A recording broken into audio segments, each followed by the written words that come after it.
డబ్బులు సమస్యలు. తమ్నేల్ చూసి మీరు కంగారు పడకండి. ఏంటండి డబ్బుతో సమస్యలేంటి? డబ్బుంటే అన్ని సమస్యలు తొలగిపోతాయైతే డబ్బుంటే ఇంకేం అవసరం లేదుగా అని మీరు అనుకుంటే తప్పులో కాలేసినట్టే. ఎలా అంటారా? ఏ గొడవైనా ఏ తగవైనా కేవలం ఈ రెండింటి వల్లే ఎక్కువగా వస్తాయి. అవేంటో తెలుసా? తెలిసే ఉంటుందిలేండి. అవేంటంటే ఆస్తి, ఆడది కాదంటారా? ఆస్తుల కోసం గొడవలు, ఆడపిల్ల కోసం తగవలు కదా.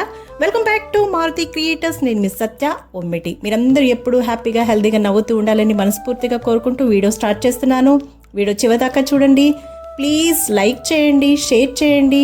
వీడియోపై మీ అభిప్రాయాన్ని కామెంట్ ద్వారా తెలియచేయండి. అలాగే ఛానల్ని సబ్స్క్రైబ్ చేసుకోకపోతే సబ్స్క్రైబ్ చేసుకుని బెల్ని యాక్టివ్లో పెట్టుకుని ఆల్ అనే ఆప్షన్లో పెట్టుకుంటే చేసే ప్రతి వీడియో మిస్ కాకుండా వస్తుంది. ఈ వీడియో నా సొంత రచన.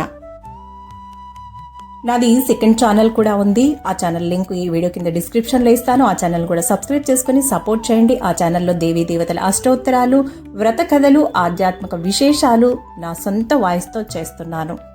డబ్బు ఈ రోజుల్లో దీని వెంటే మనందరం ఉదయం లేచిన దగ్గర నుండి పరుగులు పెడుతున్నాం. కారణం అది లేనిదే బ్రతుకు బండి నడవదు కాబట్టి.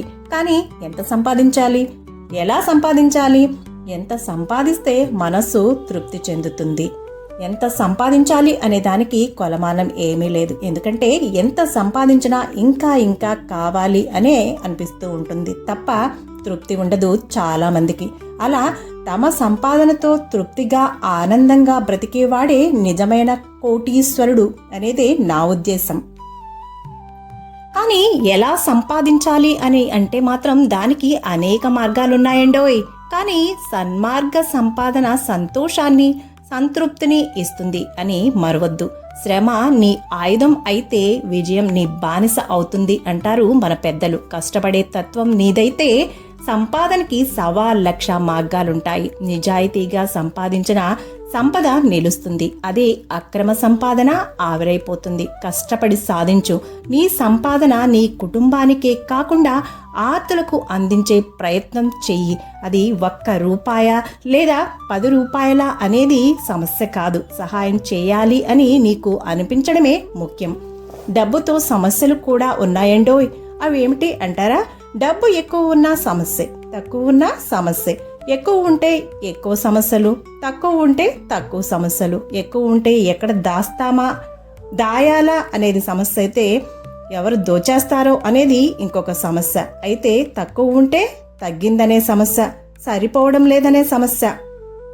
ఉన్నతుడేమో తను సంపాదించిన దాన్ని తను అనుభవిస్తూ తోటివారికి వీలైనంత సహాయపడుతూ సంతోషంగా జీవిస్తే, పిసినారి వాళ్లేమో సంపాదనే ధ్యేయంగా కడుపు మార్చుకొని అయినా ఒక్కొక్క రూపాయి మూటకట్టి దాచేస్తూ ఉంటారు. వాళ్ళు తినరు, ఇంకొకరికి పెట్టరు. అలా తినక ఆఖరికి ఆసుపత్రుల పాలవుతూ ఉంటారు. అక్కడ పోస్తారు సంపాదనంతా.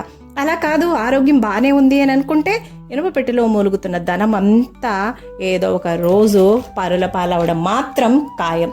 అలా తాను తినక ఇతరులకు పెట్టక దాసిన సొమ్మంతా అలా ఆవిరైపోతే, పరుల పాలు లేక దొంగల పాలు అయితే అప్పుడు లాబో దిబోమంటూ గుండెలు బాధేసుకుంటూ ఉంటారు ఈ పిసినోళ్ళంతా కూడా. అప్పుడు ఆ నిమిషం లోబులందరికీ బొమ్మ కనపడద్దన్నమాట. లోకుల పాలైతే తప్ప లోబి మారడు. జాగ్రత్త మంచిదే, కానీ పిసినారితనం పనికిరాదు సుమా. ఇంకొంతమంది అయితే డబ్బు వెనక పరిగెడుతూ బంధాలని, బంధుత్వాలని కూడా మర్చిపోతున్నారు ఈ రోజుల్లో. అలా పరిగెత్తి చివరికి వెనక్కి తిరిగి చూస్తే మిగిలేదేంటి? బంధాలు, బంధుత్వాలు దూరం. కొన్నిసార్లు డబ్బు మాయలో కుటుంబాన్ని కోల్పోయిన పరిస్థితి కూడా ఉంటుంది.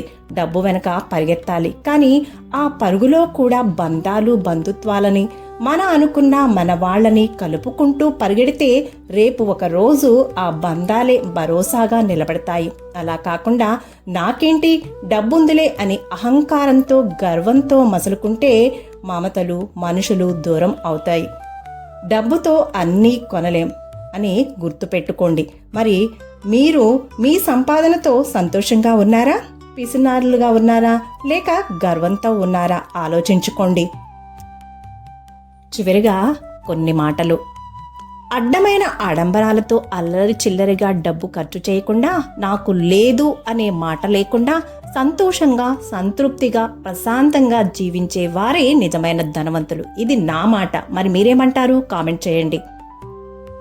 మాట అదుపులో ఉండాలి. మనీ పొదుపుగా వాడాలి. పొగరు, పిసినారిగా డబ్బు వాడద్దు సుమా. ధనవంతుడికేమో ఎక్కడ దాచుకోవాలా, ఎలా దాచుకోవాలా అనేది సమస్య అయితే, దరిద్రుడికేమో దాచుకోలేకపోతున్నానే, చాలట్లేదే అనేది సమస్య. Thank you for watching. నేను మీ సత్య ఒమ్మిటి. Keep smiling.